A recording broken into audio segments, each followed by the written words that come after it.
Hello guys, আসসালামু আলাইকুম বন্ধুরা। আজ আমি আপনাদেরকে দেখাবো যে কোনো কিছু ডাউনলোড করলে কিভাবে আপনার মোবাইলে কোনো ভাইরাস ঢুকবে না। আমাদের সবার মোবাইলে কিন্তু কম বেশি ভাইরাস আছে, যার কারণে মোবাইল ইউজ করার সময় হ্যাং হয়ে যায়। এই ভাইরাসগুলা কিন্তু ডাউনলোডের সাথে হয়।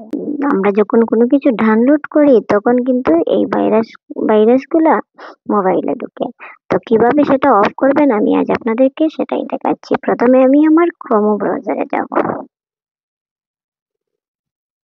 আচ্ছা, তারপর দেখুন এখানে থ্রি ডট আছে, থ্রি ডটে যাব। তারপর সেটিংসে যাব। তারপর নিচের দিকে স্ক্রল করব।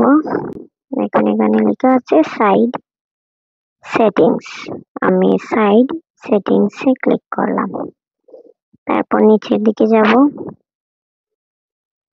দেখুন এখানে অটোমেটিক ডাউনলোড লেখা আছে। আমি অটোমেটিক ডাউনলোডে টাচ করলাম। তারপর দেখুন এই অপশনটাকে আমি অফ করে দেব। অন করা আছে, আমি অফ করে দিলাম।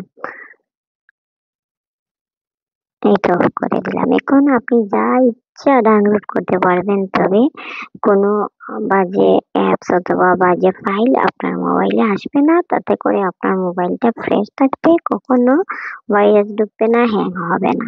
তো বন্ধুরা, এই ছিল আমার এখনকার টিউটোরিয়াল। যদি আপনাদের কাছে ভালো লাগে প্লিজ লাইক, কমেন্ট এবং শেয়ার করতে ভুলবেন না কিন্তু।